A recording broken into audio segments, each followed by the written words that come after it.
good? What's happening, everybody? It's your boy Ferris Milano. Welcome to another great edition of the Rewatchers Council. Today we are doing our Marvel Cinematic Universe version of our show.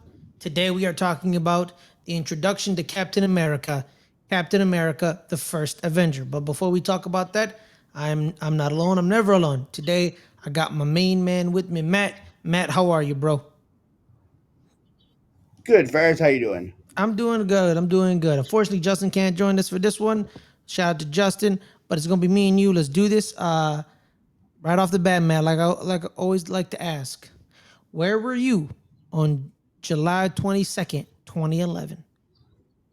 I don't know, but I definitely wasn't in theaters watching this one. I don't think Oh, I'm pretty sure I never saw this in theaters. yeah, yeah. I saw it on TV as well. I never really saw it in theaters. I agree with you. So I don't know where I was on July 22nd, 2011. I think it was the year I went to sixth grade, maybe. I don't know. I don't remember. Uh, Yeah, I think so. But it is what it is. But let's get right into the nitty gritty, Matt. Like right off the bat, do you still like this movie, or did you ever like this movie? yeah, actually, I think the first couple times I saw this movie, I thought it was boring. Like I didn't care for it, Mm-hmm. but I've grown to appreciate it more and more. I like it. It's a good movie. Um, I never knew much about the Captain America character, so it was Mm-hmm. cool seeing his origin and shit like that. And I like Chris Evans' Cap. He's a good fit. I agree with you, man. I'm with you on that one. I've actually always liked this movie. I remember a couple of years ago, or during the build of the MCU, people kept talking about how like the first Captain America sucks, and I'm like, excuse me, what? I don't understand that. I think the first three films of Captain America have been at least been good to great. With number two being great, but I've always loved this movie. I love Chris Evans as him. Big fan of everyone in this movie. Let's get some facts about this movie, Matt. Like Hmm. we said, it was released on July 22nd, 2011. The director was Joe Johnston. A lot of people know him as the director of The Rocketeer and other films. Writers are Christopher Marcus and Stephen McFeely.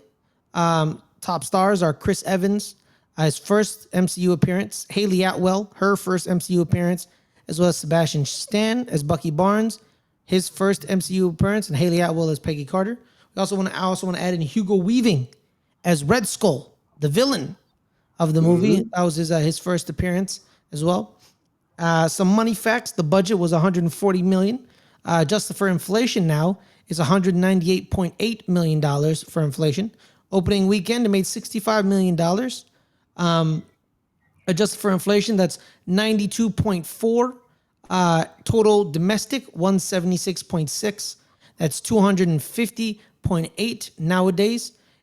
At time of recording, domestic gross ranking, it is 32 out of 36 at the time of recording. Worldwide, we have 370.6, which makes it at 526.2 million adjusted for inflation. So, Matt, let's talk about the movie, man, right off the bat. What was your favorite movie moment of the film, and more? Um, I think it was the transformation scene and then the chase after. Mm-hmm. It's probably my favorite part. Mm-hmm. Um, because the rest of the movie, the action seemed like what's it called? I forgot the word, but it wasn't like long action scenes. Like it was little cut scenes in between a bunch of cats. So yeah, I think Montage. It that's wasn't. probably It my was favorite. montages. Montage. Yeah, yeah, yeah. That's Yeah. what I want. Um. So yeah, that's probably my favorite part.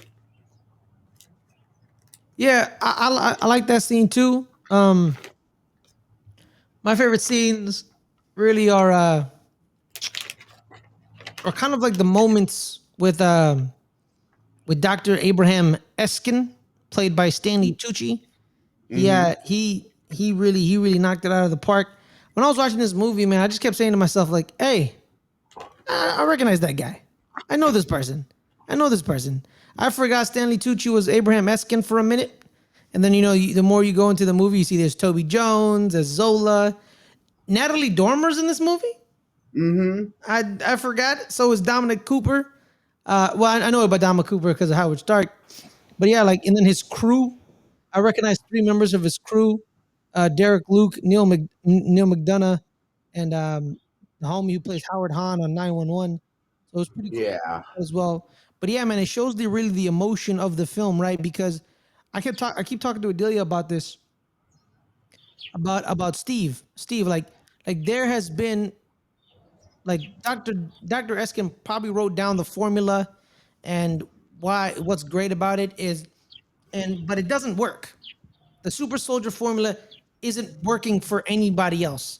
Either they go yeah, crazy or they die during testing. Something happens to them. What makes Steve Rogers the one? Steve and Bucky, really? Well, Steve mostly. We'll talk about Bucky later. Steve, what makes Steve work? What makes him work? And what makes his villain Red Skull work? Because I believe Steve is a pure good. Within his heart, he is pure goodness. That's what makes what happened a little bit later on in another film, um, kind of, gives a little grade to him. But he's pure goodness within his heart. He wants to do the right thing. He wants to fight for his country. Like that scene where Heskin, one of my favorite scenes, Eskin is where he says, "Do you want to kill some Nazis?" And then, instead of him saying like, "Yeah, I want to kill some Nazis. I want to shoot it up, bang bang," he says, "I actually don't want to kill anybody. yeah, I want to fight back. I don't like bullies. I want to fight back on the bullies." And that's when Eskin realizes he's the one. He's the one. No matter what we do, he's the one, because something within him is gonna be accentuated with the super soldier serum. Same with Hugo Weaving's character, Red Skull. He is pure villainy, just black heart evil. And the serum, because he was Eskin's first test subject, just enhanced his evilness and yeah, his path for destruction. Do you agree? What do you think about that, Matt? yeah. I think it's probably kind of like gamma radiation, kind of Mm-hmm. like it just brings out the character in the person. Yeah, yeah, like Abomination in the Hulk. Mm-hmm. Mm-hmm. Yeah, it's like polar opposites of theirs. But speaking of Hugo Weaving, let's break it down, right? The villain breakdown. Red Skull. Uh, what were your thoughts on him? Is he a top tier villain? Did you feel his motivations? Did you like him? Where are we going with it? Yeah, I really like Hugo Weaving as Red Skull. I mean the because this one could have easily gone like I don't know off the wall, like just the way he looks and shit. You Mm-hmm. know what I mean? It could, but it looked good.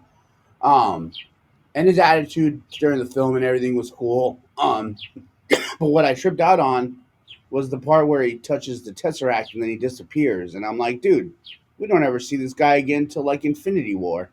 Mm-hmm. That's true. You know? He gets zapped into the ether, Yeah, into another world. I think story has it Hugo Weaving didn't want Red Skull again because he hated the prosthetic and the makeup. He didn't like. It just annoyed him, and he was like, I don't want to do that no more. That's annoying. But I'm with you, man. I really liked it. I think, people talk about Marvel having, villain problem. That happens later on. Early on, they have really good standard villain. They have really good villains. yeah. Obadiah Stane in Iron Man 1, Red Skull, Loki in Thor. You can say that, Incredible Hulk with Abomination, and, Justin Hammer and Whiplash in Iron Man 2. But overall, they've done really good with their villains. The villain problem hasn't started, the alleged villain problem that people talk about. Or am I not really thinking about it correctly, Matt? No, no, I think you're right. The villains were stronger in the beginning for sure. Mm-hmm. What do you think of the secondary villain of Dr. Zola, Toby Jones? Yeah, I like him a lot too. He was the brains behind the operation. Mm-hmm. And then we don't, and then we end up seeing him in next in Winter Soldier. Mm-hmm. Um, yeah, he was a cool character. I liked him a lot. And Yeah. he wasn't an evil guy like Red Skull. He was just an inventor, that wanted to keep making more and more things and shit, not necessarily weapons. Mm-hmm. Yep. Yep. Well, another big part of Captain America, Matt, is his relationship with Peggy Carter. Let's talk about that one. I think they did it pretty well. Their interactions, you can feel the chemistry. Unlike what last time we talked about, Jane and Thor. You know, Chris Hemsworth and Natalie Portman.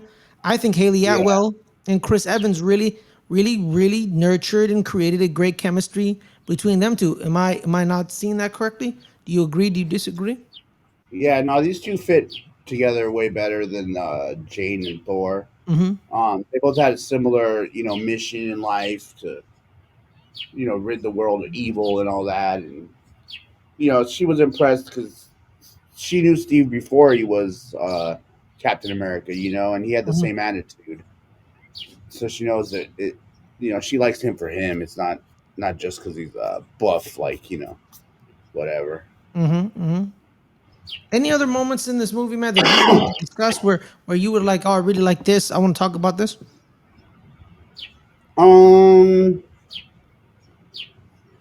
Probably like the side characters, like his friends, that help. I forget the name of the Howling Commandos. Yeah.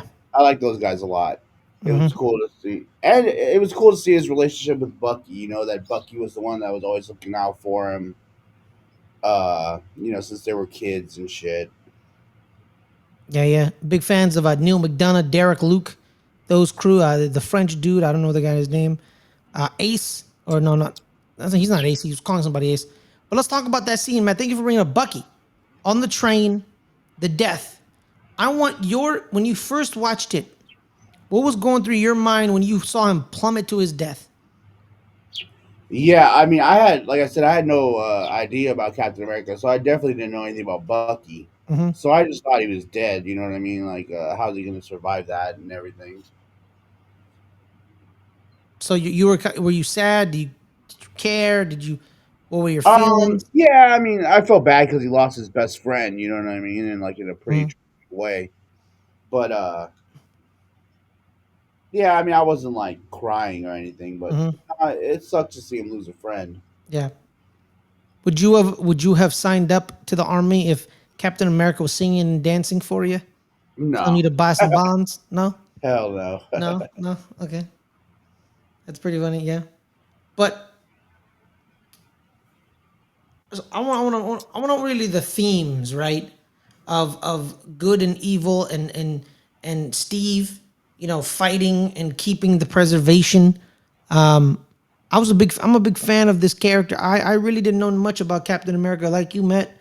I'm really happy that we got more. Where at the end of the day, it was really just I just want to help. Just want to help my country and fight back and make sure the use of the World War II could they have done a more modern take on it, Matt? Or did they have to go stick it in World War II? Yeah, no, I think they had to keep it in World War II, Mm-hmm. just because it was a bigger war and like more technology things happened because of it and stuff like that. So I could see it more happening there than like Korea or Vietnam or Mm-hmm. something like that. Got you. So when Steve gets frozen, we're towards the end of the movie, um, frozen for 70 years. Yeah, When he wakes up, what I liked about that scene, Matt, is when he's listening to the game and he's like, "Where am I?" She's like, yeah, you're in New York." What do you mean? Where he's like, "I know that game. That's May 1941. I was at that game. Where am I?" And then he like just throws him through the makeshift room and just chases him down. Um, that was a pretty cool scene. What's your opinion on that scene, Matt? yeah. That was a trip. To see him wake up, and she was dressed like old school Yeah. nurse, like not nurse, but military style. So yeah, like you think he's just waking up in the hospital or something, but then when he busts out on the street and you see Times Square, modern day, and then Mhm. Fury comes out, you know what I mean? You're like, oh shit, he Yeah. made it. Do you think? Did you like that he agreed to become a patsy initially for Senator Brandt to sell bonds and bullets, and he wanted to help, and seeing the evolution of him saying, you know what, I'm no longer being a patsy when he was being laughed at in the field, and in the trigger, the Nexus point of him saying, you know what, I actually gotta be Captain America and I gotta help. Did you like the evolution of that and how we went from you're singing and dancing, punching fake Hitler to actually like saving people with the Howling Commandos? Yeah, I mean, yeah, like that because it would have been a waste to have him have that super serum in Mm-hmm. him just to be singing and dancing. You know what I mean? Like Yes, he had to prove himself somehow. absolutely, absolutely. Did you think the tone was good? What there were some comedy elements, but it was more of a serious film. It wasn't a lot of comedy in this. You know, his misunderstanding of fondue. Uh, Hmm. you know, that was pretty funny. But overall, it was a very serious tone because we're at war, right? Yeah, Does this? yeah. What's up? No, no, go ahead. Now I was gonna say like because Justin talks about the tonal issues of some of these Marvel films. I don't think this one has a tonal issue. Yeah, no, I don't either. It was well directed, well acted. Um, yeah, they cracked a few jokes, but it wasn't anything out of the ordinary or anything Mm-hmm. like that. They Mm-hmm. kept it pretty grounded to the Yeah. story. Yeah. Yeah. But overall, man, let's I think we've kind of touched on everything really, just like why like Matt, like we talked about the super soldier experiment. Pretty much the reason they like I think about this earlier, and I want to get your I forgot to ask you for your opinion is or the reason it works is because of Steve's innate good heart, unlike the ones we're gonna see in the future, where all the badness, and I'm really loving this character. I really love this character. Kind of heartbreaking what happens a little bit later on in the MCU. We'll talk about that later. One of the biggest debates out of the MCU. We'll talk about that. But let's get down to the nitty gritty. Let's go to the end credit scene. Um, Steve Rogers is punching. He's in the boxing gym. He breaks the bag. Not cool, by the way, Steve. Not cool. But Nick Fury, the leader of Shield, comes and sees it. It's not really an end credit scene. It's a promo. It's the Yeah. promo for our next film, The Avengers. So it's a promo for that one. I want to get your thoughts on it. I'm pretty sure you probably don't have that many thoughts on it because it's literally a promo. But what were your thoughts on the end credit scene for Captain America: The First Avenger? Yeah, it was. There wasn't much there, but it was cool to see Fury. You know, he's gonna have Captain America lead the team and shit like that in the next movie. So Hmm. something to look forward to. Anything to dislike about this film? Anything they could have improved?